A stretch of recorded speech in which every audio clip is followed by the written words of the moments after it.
हर रोज करीब 1500 flights US से Europe जाती हैं और इनमें से ज्यादातर अटलांटिक ओशन के ऊपर सिर्फ यही खास रूट ही इस्तेमाल करती हैं।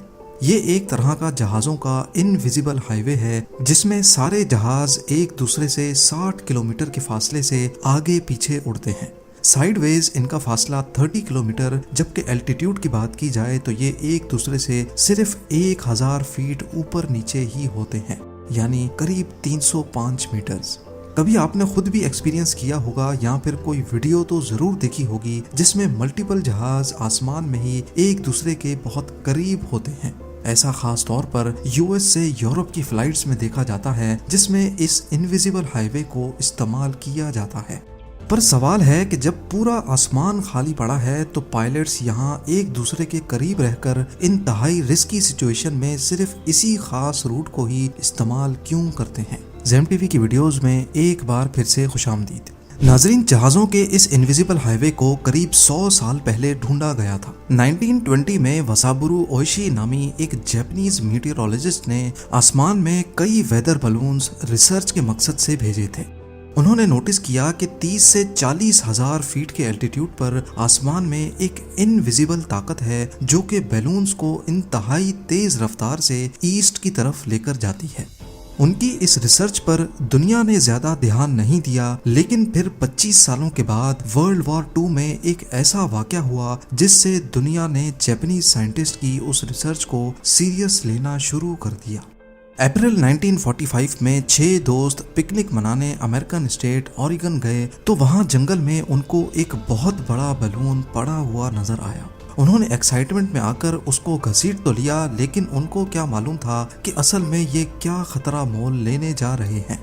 उस बैलून में बॉम्ब लगा हुआ था जो हिलने जुलने से फट पड़ा और 6 के 6 दोस्त जान से हाथ धो बैठे। पूरे यूएस में इस किस्म के कई और इंसिडेंट्स भी रिपोर्ट हुए। इन्वेस्टिगेशन हुई तो मालूम पड़ा कि ये बैलून्स 10,000 किलोमीटर दूर पैसिफिक ओशन के उस पार जापान ने लॉन्च किए थे। सिर्फ 2-4 नहीं बल्कि जापान ने 9,000 के करीब बैलून बॉम्ब्स लॉन्च किए थे, जिनमें से 300 अपने टारगेट यूएस में लैंड हुए। जापान ने वसाबुरु ओइशी की रिसर्च का फायदा उठाकर ये बैलून्स लॉन्च किए थे जो तेज हवाओं में बहते हुए यूएस तक जा पहुंचे।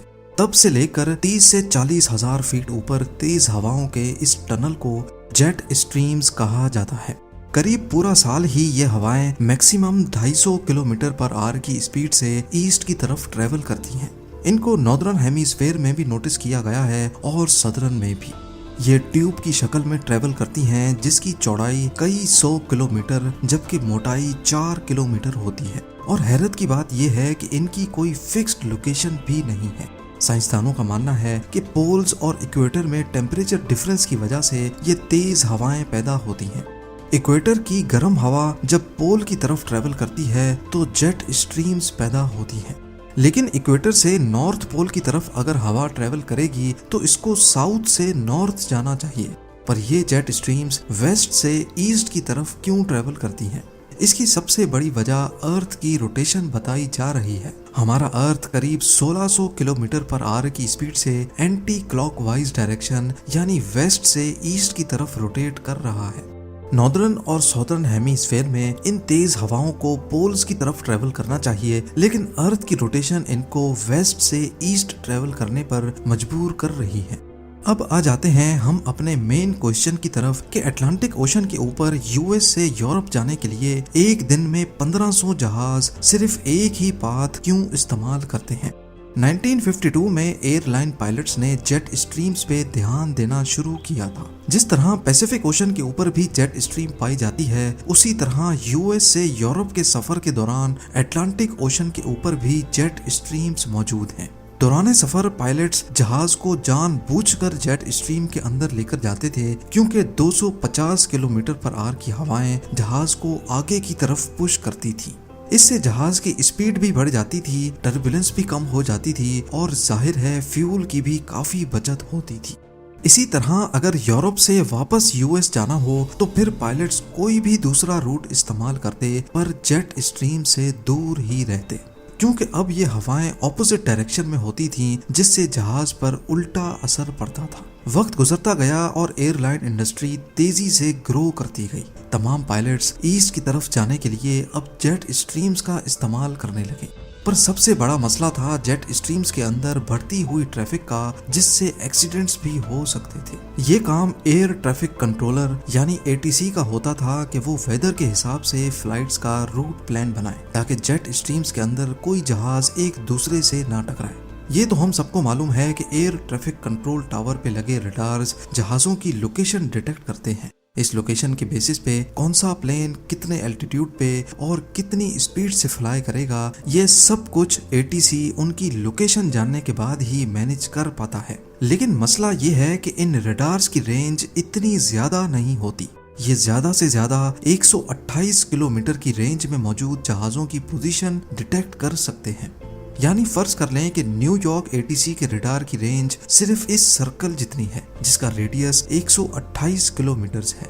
जहाज इस सर्कल से बाहर जाते ही रडार की रेंज से गायब हो जाते हैं। तो अब ATC को जहाज की लोकेशन का कैसे मालूम पड़ेगा? ओशन तो हजारों किलोमीटर पर फैला हुआ है। उसके ऊपर उड़ने वाले जहाज अपनी पोजीशन हर 14 मिनटों के बाद सैटेलाइट या फिर हाई रेडियो फ्रीक्वेंसी के जरिए कंट्रोल टावर को भेजते हैं। पर इन 14 मिनटों में तो कोई भी हादसा पेश आ सकता है। इसीलिए 1965 में एक नया सिस्टम इंट्रोड्यूस करवाया गया। इसको Northern Atlantic organised track system या फिर NATOTS कहा जाता है।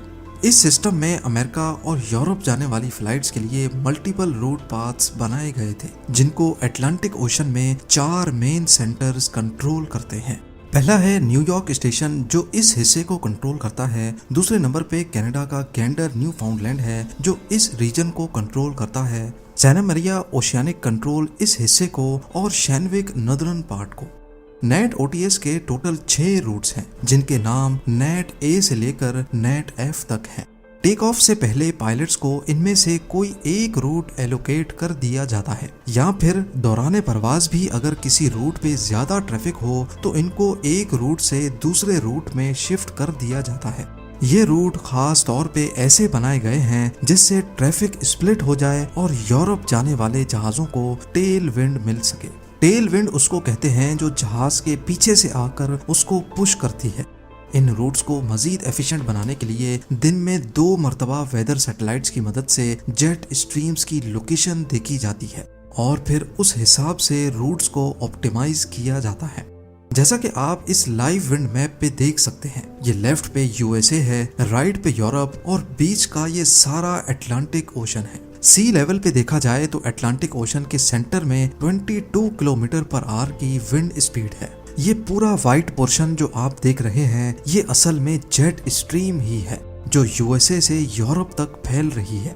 NATOTS के 6 रूट्स को इस जेट स्ट्रीम के अंदर ही रखा जाता है, ताकि अगर 5 या 10 मिनटों तक प्लेन की लोकेशन ATS को अपडेट ना भी हो तो प्लेन का ऑटो पायलट सिस्टम NATOTS के रूट्स की कंडीशन के मुताबिक अपनी स्पीड, एल्टीट्यूड और लैटिट्यूड मेंटेन रख सके। यही वजह है कि यूरोप जाने वाले प्लेन्स हमें सिर्फ इसी रूट पे फ्लाई करते दिखते हैं। इस चीज को कंफर्म करने के लिए आइए लाइव प्लेन ट्रैकर का रुख करते हैं। यहाँ अटलांटिक ओशन के इस हिस्से में यूरोप जाने वाले तमाम जहाज लाइन से ट्रेवल कर रहे हैं, जबकि वापस आने वाले प्लेन्स इस जेट स्ट्रीम से बहुत दूर देखे जा सकते हैं। नाजरीन, इस कॉन्सेप्ट को आसान अल्फाज में समझाने की मैंने कोशिश तो बहुत की है। उम्मीद है जेम टीवी की ये छोटी सी वीडियो आपको समझ आ चुकी होगी। आप लोगों के प्यार भरे कमेंट्स का बेहद शुक्रिया। मिलते हैं अगली शानदार वीडियो में।